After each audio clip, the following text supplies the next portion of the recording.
What's up, people? It's your girl Nishoy, and I'm back with another freaking video. So as you can see by the title down below, in today's video I'll be trying on this half wig along with some headbands.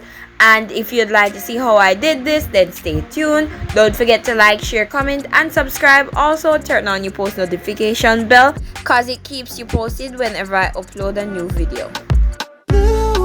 Smiling while you're cursing, I admit it's working. You're working. Don't care. Alright, y'all, so we're jumping straight into the video. So first things first, I'm gonna go ahead and remove this tie head from my head. But before I do that, I'm gonna show you the wig that I'm working with. Now this wig is made from expression braiding here, so I'm gonna go ahead and remove the head tie.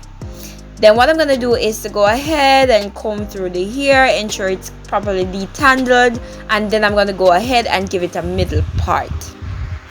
Okay, so I'm going to go ahead and just do this look so you can just follow along.